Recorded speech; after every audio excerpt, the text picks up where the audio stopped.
सभी छात्रों का मार्क्स क्लासेस में हार्दिक स्वागत है। और शाम के 8 बज चुके हैं, तो जल्दी से जल्दी क्लास से जुड़ जाइए।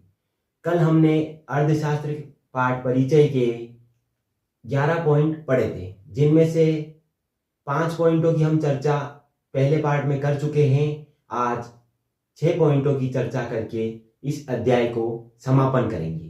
तो चलिए आज के चलते हैं पहले पॉइंट की ओर। पहला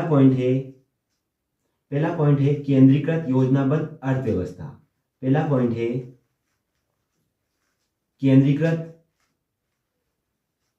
योजनाबद्ध अर्थव्यवस्था। केंद्रीकृत योजनाबद्ध अर्थव्यवस्था। केंद्रीकृत योजनाबद्ध अर्थव्यवस्था। और हम इसी को 2 पॉइंट को हम साथ में पढ़ेंगे। इसमें दूसरा पॉइंट है बाजार अर्थव्यवस्था। हम इन पहले पॉइंट और दूसरे पॉइंट को तुलनात्मक रूप से भी पढ़ सकते हैं। दूसरा पॉइंट है बाजार अर्थव्यवस्था। बाजार अर्थव्यवस्था। बाजार अर्थव्यवस्था। इन दोनों पॉइंट को हम एक तुलनात्मक रूप से भी पढ़ सकते हैं। सबसे पहले बात करें केंद्रीकृत योजनाबद्ध अर्थव्यवस्था। तो केंद्रीकृत योजनाबद्ध अर्थव्यवस्था में सभी क्रियाकलाप सरकार द्वारा निर्धारित होते हैं। फर्स्ट पॉइंट इसमें हम ये समझने के लिए कि सभी क्रियाकलाप सरकार द्वारा निर्धारित होते हैं। तो यहां पे लिख सकते हैं हम कि इसमें सभी क्रियाकलाप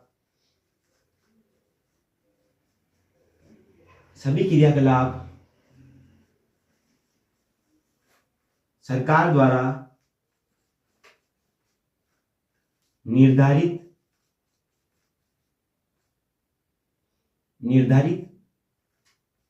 होते हैं। और अगर बाजार अर्थव्यवस्था की बात करें तो इसमें सभी क्रियाकलाप बाजार द्वारा निर्धारित होते हैं।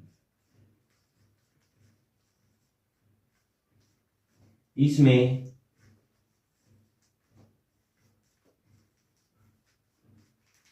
सभी क्रियाकलाप बाजार द्वारा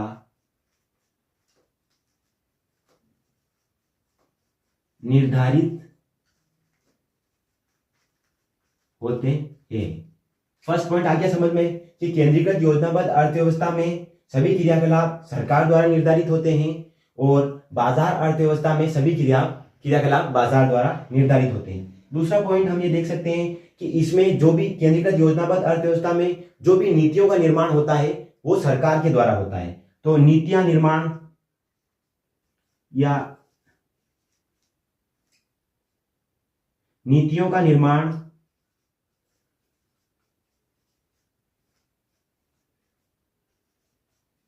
सरकार द्वारा, और इसमें हम देख सकते हैं कि जो भी नीतियां कुछ भी योजनाएं बनती है तो उनका निर्माण बाजार द्वारा होता है। इसमें हम लिख सकते हैं कि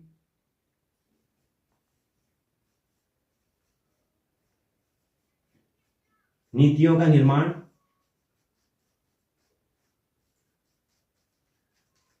बाजार द्वारा होता है। और अब केंद्रीकृत योजनाबद्ध अर्थव्यवस्था की बात करें तो इसका मुख्य उद्देश्य क्या होता है? तो इसका मुख्य उद्देश्य होता है कि जन कल्याण करना, लोगों का कल्याण करना। इसका मुख्य उद्देश्य होता है, यहां पे ये लिख सकते हैं उद्देश्य।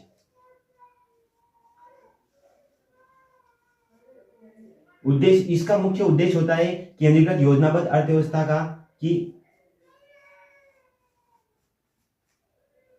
जन कल्याण करना, जबकि बाजार अर्थव्यवस्था का मुख्य उद्देश्य होता है लाभ कमाना।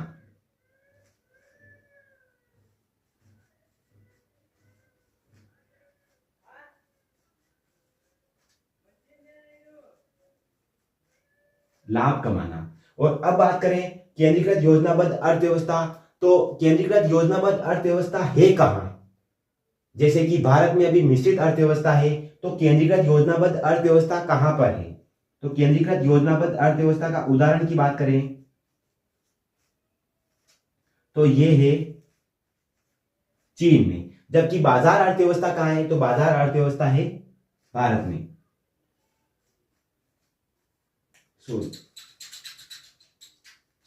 बाजार अर्थव्यवस्था कहाँ है, तो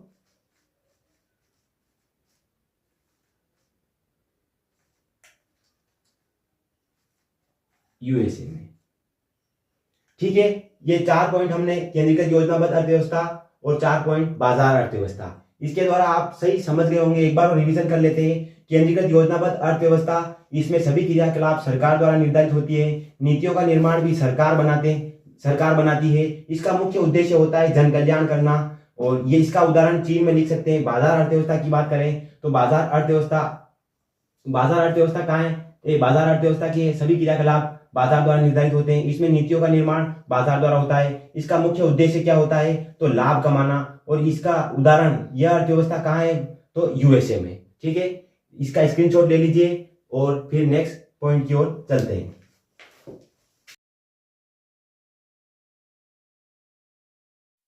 ले लिया स्क्रीनशॉट, तो चलिए आगे की ओर चलते हैं। तीसरा पॉइंट है सकारात्मक अर्थशास्त्र। तीसरा पॉइंट है सकारात्मक अर्थशास्त्र, और चौथा पॉइंट है आदर्शक अर्थशास्त्र।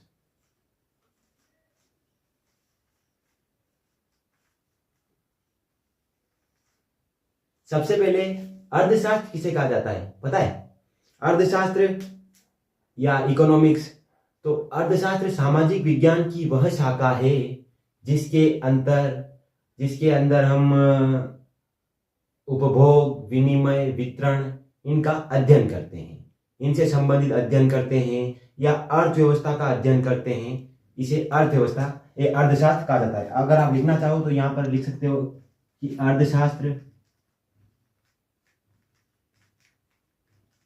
अर्थशास्त्र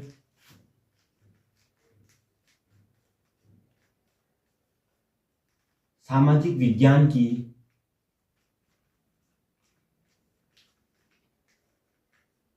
वह शाखा है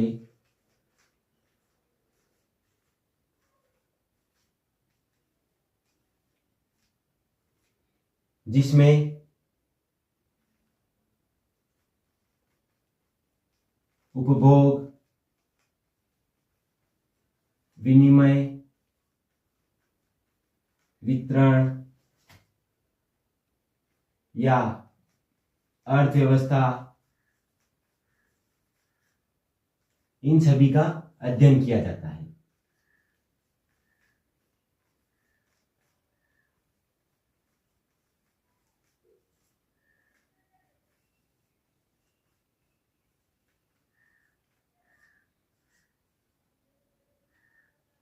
इन सभी का अध्ययन किया जाता है, या इसमें आर्थिक क्रिया भी जोड़ सकते हो। आर्थिक क्रिया, अर्थ से संबंधित, पैसे से संबंधित अध्ययन भी इस अर्थशास्त्र में किया जाता है। तो अब चलते हैं हम तीसरे पॉइंट की ओर, सकारात्मक अर्थशास्त्र और आदर्शक अर्थशास्त्र। इसको भी हम तुलनात्मक रूप से पढ़ सकते हैं।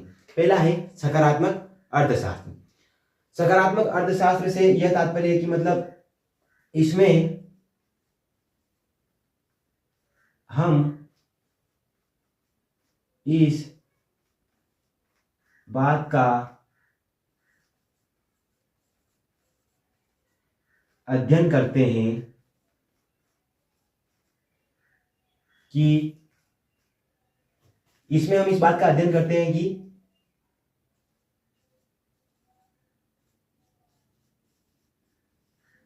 अर्थव्यवस्था की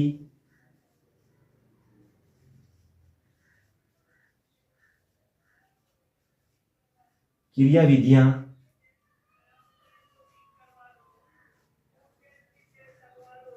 किस प्रकार कार्य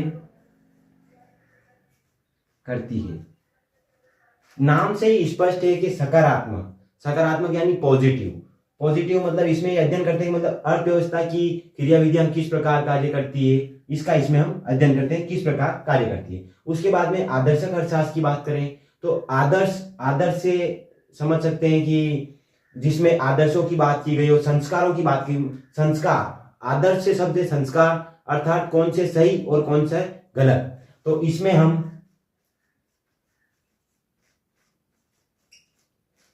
हम इस बात का अध्ययन करते हैं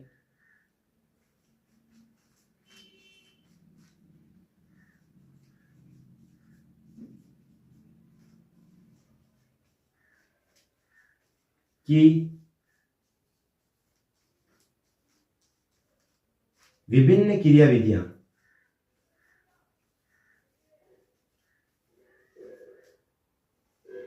क्रियाविधियां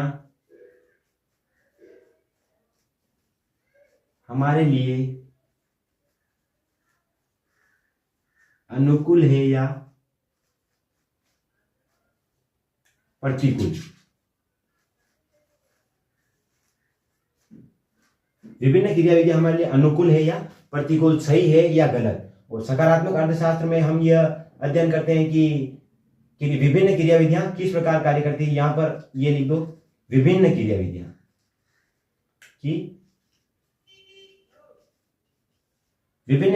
किस प्रकार कार्य करती है।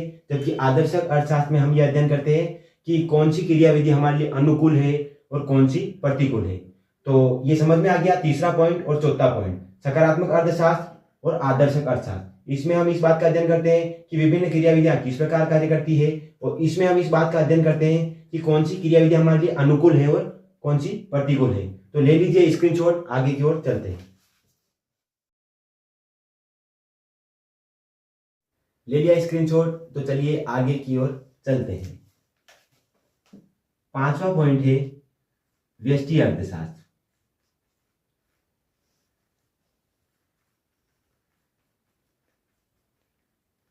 और छठा पॉइंट है समष्टि अर्थशास्त्र।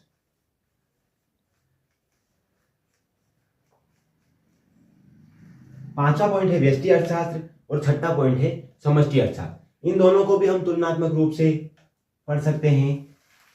जैसा कि आपको पता है, हमारे अर्थशास्त्र की पहली किताब का नाम है व्यष्टि अर्थशास्त्र और दूसरी समष्टि अर्थशास्त्र। हम व्यष्टि अर्थशास्त्र पढ़ रहे हैं, पहला अध्याय परिचय, यही पढ़ रहे हैं। तो व्यष्टि अर्थशास्त्र और समष्टि अर्थशास्त्र को भी तुलनात्मक रूप से हम पढ़ सकते हैं। और शुरुआत करते हैं व्यष्टि अर्थशास्त्र। व्यष्टि अर्थशास्त्र से यूं समझ सकते हो कि व्यक्तिगत रूप से किन्हीं भी इकाइयों का अध्ययन करना या किसी एक फर्म का अध्ययन करना व्यष्टि अर्थशास्त्र कहलाता है। तो यहां पे अपन लिख सकते हैं व्यक्तिगत इकाइयों का अध्ययन। व्यक्तिगत इकाइयों का अध्ययन करना, व्यक्तिगत रूप से इकाइयों का अध्ययन करना। उधर समष्टि अर्थशास्त्र, व्यष्टि अर्थशास्त्र मतलब छोटे तौर पर और समष्टि अर्थशास्त्र मतलब बड़े तौर पर, अर्थात व्यक्तिगत इकाइयों का अध्ययन करना। इधर अपन लिख सकते हैं समग्र रूप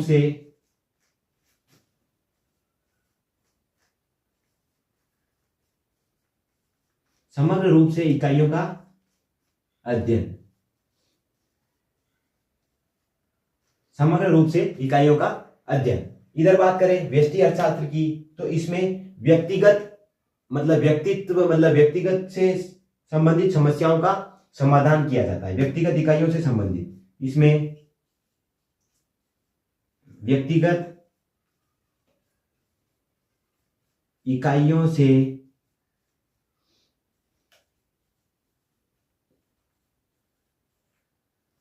संबंधित समस्याओं का समाधान। और इधर बात करें, इधर व्यक्तिगत इकाइयों से संबंधित समस्याओं का समाधान और इधर संपूर्ण अर्थव्यवस्था से संबंधित।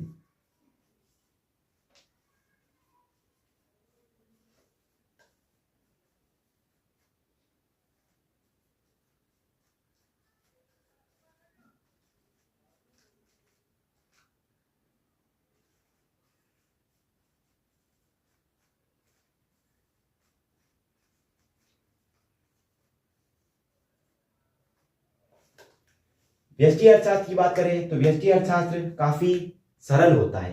जबकि समष्टि अर्थशास्त्र काफी जटिल होता है। तो व्यष्टि अर्थशास्त्र काफी सरल, व्यष्टि अर्थशास्त्र का अध्ययन काफी सरल अध्ययन,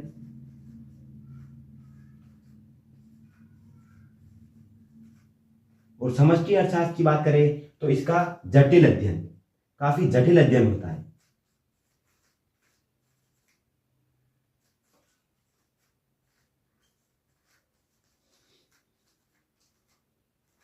इसमें कीमत विश्लेषण से संबंधित अध्ययन किया जाता है और उसमें आय विश्लेषण से संबंधित अध्ययन किया जाता है।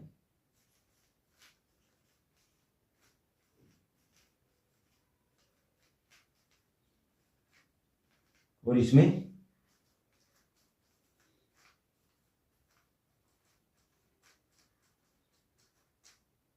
आय विश्लेषण से संबंधित अध्ययन किया जाता है। अब एक बार और समझ लो, व्यष्टि अर्थशास्त्र और समष्टि अर्थशास्त्र। व्यष्टि अर्थशास्त्र जिसमें व्यक्तिगत इकाइयों का अध्ययन किया जाता है, छोटे तौर पर अध्ययन किया जाता है, उसे व्यष्टि अर्थशास्त्र कहते हैं। समष्टि अर्थशास्त्र जिसमें बहुत सारे फर्मों का एक साथ अध्ययन किया जाता है या संपूर्ण अर्थव्यवस्था का अध्ययन किया जाता है, उसे समष्टि अर्थशास्त्र कहते हैं। यहाँ बात करें तो व्यक्तिगत इकाइयों का अध्ययन व्यष्टि अर्थशास्त्र, समग्र रूप से इकाइयों का अध्ययन समष्टि अर्थशास्त्र, व्यक्तिगत इकाइयों से संबंधित समस्याओं का समाधान व्यष्टि अर्थशास्त्र में किया जाता है, और संपूर्ण अर्थव्यवस्था से संबंधित इकाइयों का समाधान संपूर्ण अर्थव्यवस्था से संबंधित इकाइयों का समाधान समष्टि अर्थशास्त्र में। व्यष्टि अर्थशास्त्र का अध्ययन काफी सरल होता है, जबकि समष्टि अर्थशास्त्र का अध्ययन काफी जटिल होता है। व्यष्टि अर्थशास्त्र में कीमत विश्लेषण का अध्ययन किया जाता है, कीमत विश्लेषण से संबंधित, जबकि समष्टि अर्थशास्त्र में आय विश्लेषण से संबंधित अध्ययन किया जाता है। तो आज की हमारी क्लास यही समाप्त होती है। आपको यह क्लास कैसी लगी? अगर आपको अच्छी लगी हो तो आप इस क्लास को शेयर करिएगा, लाइक कमेंट करें या न करें पर शेयर जरूर करिएगा। और मिलते हैं कल एक नए अध्याय के साथ। कल हम एक नए अध्याय की शुरुआत करते हैं और आज इस अध्याय का समापन करते हैं। तो आपका बहुत बहुत धन्यवाद। ले लीजिए स्क्रीनशॉट।